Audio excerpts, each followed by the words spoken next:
tenemos que asesorar, Claro. tenemos que educar a la población, a los productores para que puedan hacer las cosas bien y se va a trabajar en un ambiente sano. Pero las autoridades tienen que trabajar en conjunto con las instituciones Claro para que poder sí. puesta en marcha las normas y las leyes. Licenciado, ¿hay alguna política que usted considera urgente para garantizar un agua limpia a largo plazo? Las políticas de agua. Yo creo que aquí es importante la ley número 2 del agua, que debe implementarse de manera más fuerte. Y yo creo que sí apostamos por un organismo del agua que recoja toda la normativa que puede estar en varias instituciones, porque el Mi Ambiente tiene sus normas, Salud tiene sus normas, IDAN tiene sus normas, el MIDA tiene sus normas. Entonces, creo que es importante y conveniente que es un organismo el que sea el ente regulador. Por ejemplo, en Estados Unidos, la EPA, la Environmental Protection Agency, la Agencia de Protección Ambiental, es la que tiene todo el poder de regulación. Y como tiene todo el poder de regulación, va a tener presupuesto, políticas públicas, la normativa para poder trabajar de una manera más armoniosa. Entonces, creo que esto es importante porque nosotros nos abocamos a que definitivamente, no solamente con el tema de la tracina, sino ahora, todavía no tenemos las lecciones aprendidas, porque trabajamos muy desarticuladamente. Yo creo que los ministerios tienen que trabajar articuladamente, porque con esto ahora mismo, con el Mi Ambiente, se han generado proyectos de gestión integrada. Pero yo creo que es importante que si el Ministerio de Ambiente está desarrollando proyectos para la mejora del recurso hídrico, todas las instituciones trabajemos de manera conjunta apoyando esos proyectos.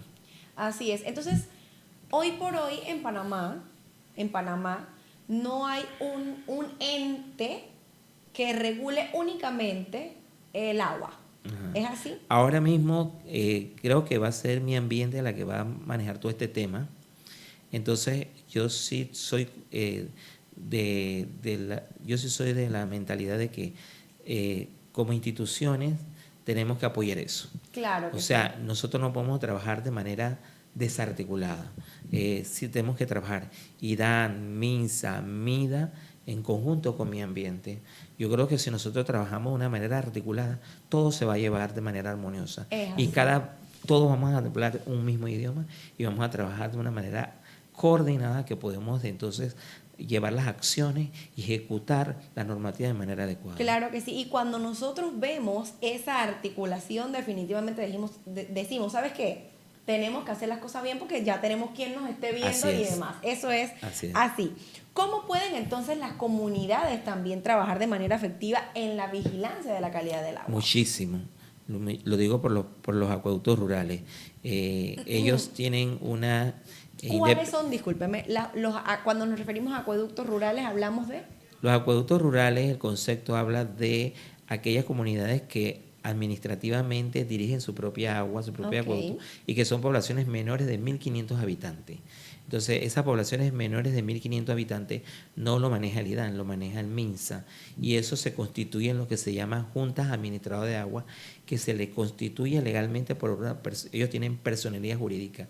Y ante tal personería jurídica le da esa potestad legal, ¿verdad?, frente a la normativa de que ellos puedan administrar y que son los responsables de garantizar el agua de operativamente, administrativamente y dirigencialmente que la puedan ofrecer a la población. Pero la comunidad, ¿cómo apoya? La comunidad apoya a la Junta Administradora de manera integral. No solamente la Junta Administrativa son 5 o 6 gatitos, la Junta Administradora es toda la comunidad.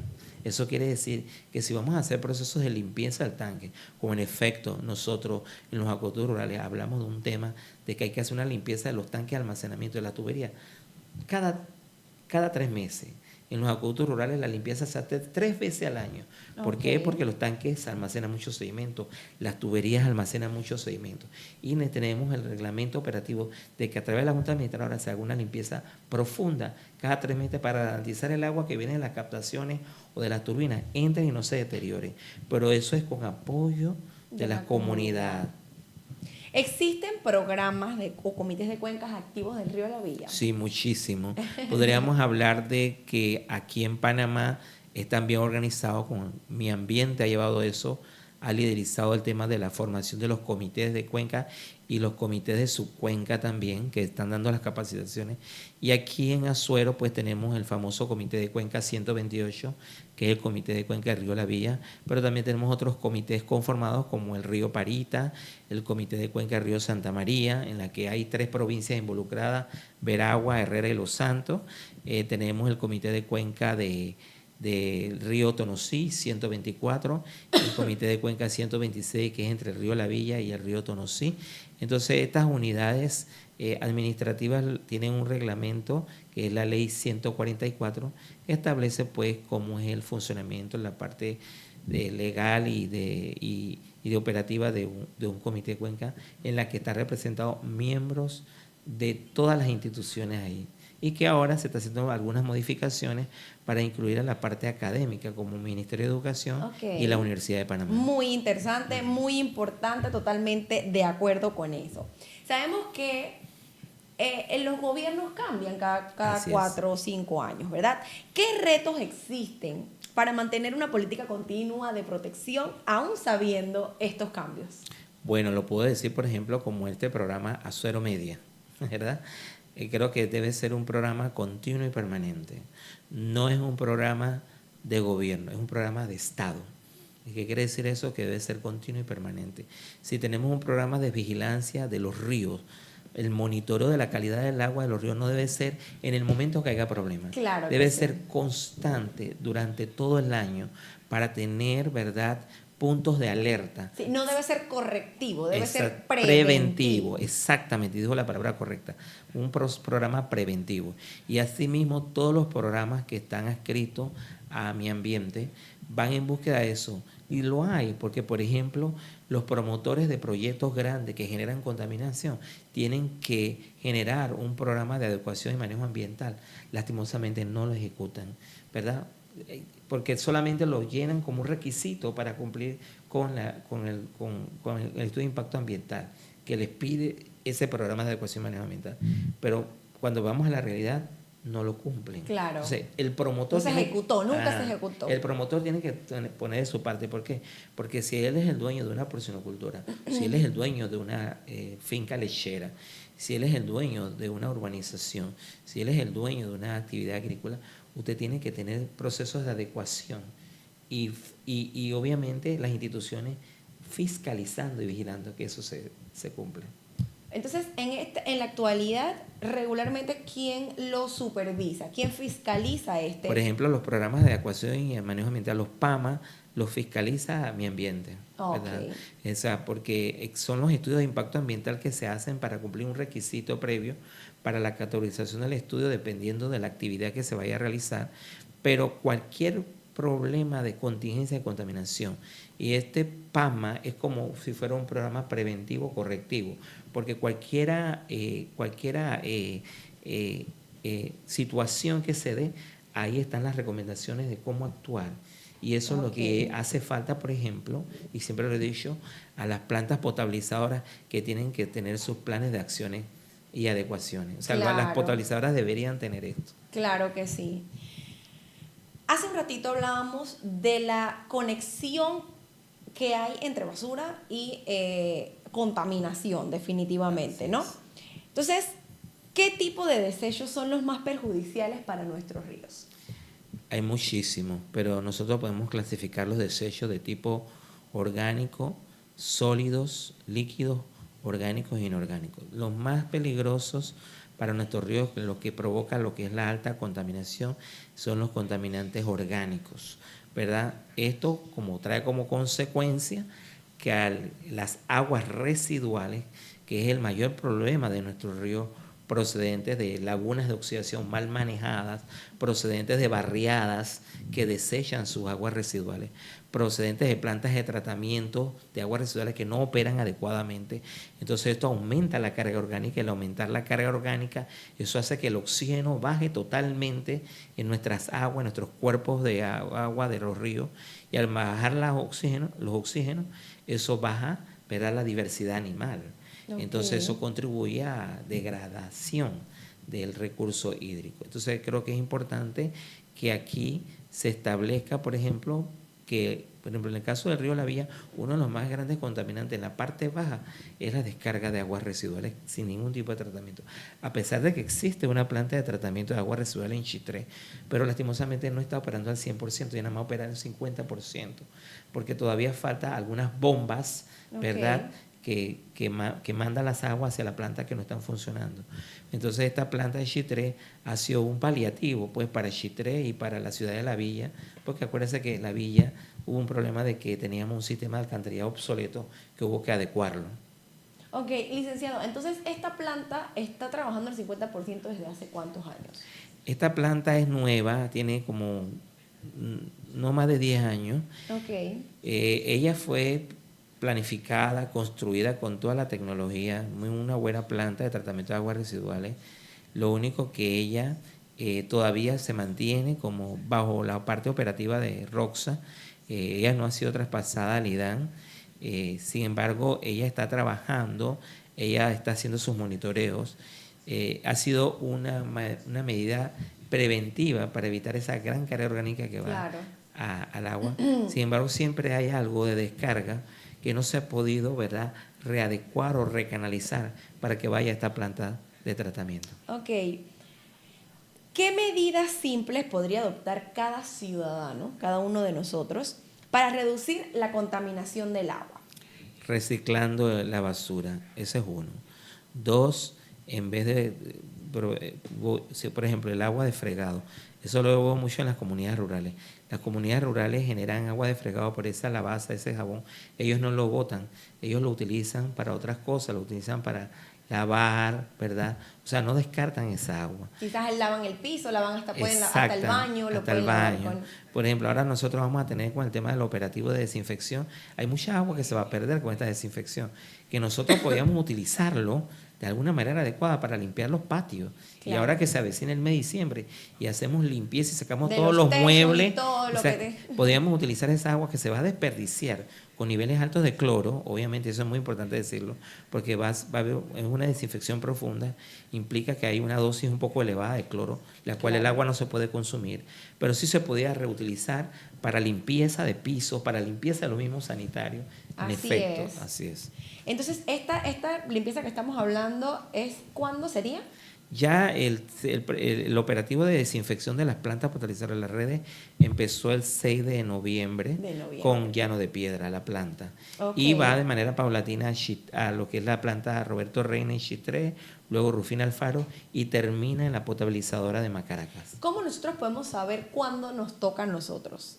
A través de las páginas. Sí, el IDAN a través de su página oficial ellos están informando a la población, creo que es muy importante. Sí. Ellos están haciendo ese operativo, por ejemplo, en el caso de Llano de Piedra, fue informado el 6 y 7 de noviembre, que demoró hasta el sábado 8, por cierto, el tema de la desinfección de la planta de Llano de Piedra. Y esto es muy importante porque es como que sacar todo lo viejo que estaba acumulado, se está sacando y se están haciendo las adecuaciones pertinentes. O sea que queden pendientes a las redes sociales, porque es cierto que viene diciembre y que uno limpia todo, así que reutilicemos y de esa manera podemos pues ayudar, ¿verdad? ¿Qué impacto, licenciado? Y sabemos que es un tema que realmente hemos venido viendo y que quizás muchos de los que no nos dedicamos a eso lo entendamos. Los agroquímicos, ¿qué impacto tienen los agroquímicos o residuos industriales en la calidad del agua? Los agroquímicos son contaminantes de tipo orgánico, que de su forma de presentación puede causar reacciones secundarias o unas reacciones químicas secundarias que pueden ser mucho más peligrosas que el compuesto original. Obviamente va a tomarse en cuenta mucho cómo se mueve ese agroquímico. Si, por ejemplo, muchos de ellos tienden a irse al sedimento, y eso es un poco más peligroso porque si es un agroquímico que él va a estar en el agua, pero lentamente se va al fondo y se acumula en el sedimento, eso es más peligroso porque el sedimento es el que va a acumular esto y va a ser un proceso acumulativo. Los agroquímicos pueden tener varias salidas. Una, la de bioacumulación. Por ejemplo, los organismos filtradores, los peces, los caracoles, pueden biofiltrarlo, pueden bioacumularlo. Los agroquímicos fácilmente se bioacumulan. ¿Y entonces es el mismo pez que que lo puede acumular. Y que después nosotros lo podemos ingerir, por supuesto. De hecho, hay muchos productos de agua que son, por ejemplo, grandes biofiltradores por naturaleza y acumulan estos químicos, ¿no? De hecho, por ejemplo, estos agroquímicos pueden ser volatilizarse y ya no hay un problema, pero muchos de ellos se bioacumulan y al acumularse pueden ser mucho más peligrosos. Entonces, esto es importante porque obviamente está la naturaleza microbiana que juega un papel fundamental en la bioremediación, pero esto es un proceso muy lento, ¿no? Es un proceso lento, pero es importante el tema de la campaña educativa en cuanto a la reutilización de los envases de los agroquímicos y sobre todo el trasiego y la venta comercial de estos que están regulados, pero hay muchos que todavía existe un procedimiento del cual a veces el agricultor puede comprarlo a pesar de que están prohibidos. Exacto, prohibido. Y sobre todo también hay algo muy notorio de que el productor lo que hace es que para poder ver resultados más rápidos de plagas que afectan sus productos agrícolas, ellos echan o hacen combinaciones de 2 o 3 agroquímicos que eso resulta no saludable para los suelos y mucho menos saludable para las aguas subterráneas o aguas superficiales. Licenciado, entonces hablábamos de que no solamente el líquido, o sea, llega a ser peor hasta el envase, que es lo que justo va a dar a los ríos. Así es. O sea, el líquido queda en el suelo, pero igual de alguna u otra manera va a dar al río y el envase, pues... Así es. ¿Cómo podemos nosotros entonces incentivar a las empresas y a los productores a adoptar prácticas más sostenibles? En este caso, para el tema de los agroquímicos, pues el Ministerio de Salud hace muchos años atrás, a través del programa de Plac Salud, tenía un programa de educación importantísimo para los productores. Yo creo que aquí la academia, o sea, la universidad, tiene un papel preponderante en lo que es el acompañamiento a las instituciones para garantizar el asesoramiento adecuado a los productores, de tal forma que ese químico no vaya a parar a nuestros recursos hídricos y que de alguna forma pues el triple lavado, que eso es muy importante, y el desecho de esos envases que contienen esos agroquímicos no vayan a parar al suelo, sino que se puedan recoger a través de una empresa dedicada a eso. A que le dé el buen tratamiento a lo que se tiene que hacer con ese envase. Así mismo. Licenciado, voy antes de continuar, de continuar con el bloque ya para finalizar. He escuchado mucho de las personas que hablan de que recogen, agarran el agua que sale normalmente en el momento, que sabemos que no es apta para el consumo, y la calientan y la utilizan. ¿Esto se puede hacer? Bueno, en cierto aspecto para lo que es lo que es la calidad microbiológica por microorganismos, por supuesto, es saludable si se hierve el agua hasta ebullición 100 grados centígrados, porque esto garantiza la eliminación de cualquier organismo, ¿no? Por la parte microbiológica es saludable. Algunos otros químicos tienden a acumularse, por supuesto, porque acuérdense que cuando yo hiervo el agua, lo que estoy haciendo es que estoy bajando el volumen del agua, pero estoy concentrando una cosa que puede estar disuelta en el agua. Entonces, llegará un momento en que se consume todo el agua, que lo que estaba en el agua disuelto se acumula, o sea, va a estar en mayor concentración porque hay menos cantidad de agua. Claro. Entonces eso es subjetivo. Por una parte, el hervir el agua pues, puede ser muy fácilmente saludable para garantizar, incluso nuestros abuelos hervían el agua antes y utilizaban los envases de tinaja de barro que eran tan saludables porque son filtros naturales de arcilla que permiten a la contribución de filtración de algunos elementos químicos. Pero el hervir el agua a veces puede ser contraproducente. Mucha gente cuando toma el agua hervida le sabe mal, porque claro, usted le quita todo el oxígeno al agua, ¿no? Entonces una manera muy adecuada es aventar el agua de un lado a otro para recuperar el oxígeno que tenía originalmente el agua. Pero de hecho sí, si se hierve el agua, para lo que es la eliminación de cualquier peligro microbiológico es factible. Ok. Entonces, ya para cerrar, vamos a hablar pues con esperanza, ¿no? ¿Cree que aún estamos a tiempo de recuperar totalmente el río La Villa? Por supuesto. El río La Villa es, diría yo, el río Nilo en Azuero. Claro que sí. Es el río que tiene mayor caudal hasta el momento en el área de Azuero. su capacidad ecológica, su caudal ecológico todavía es impresionante. Es un río que fácilmente puede inundarse y salirse de su cauce cuando le dé la gana, si llueve mucho, ¿no?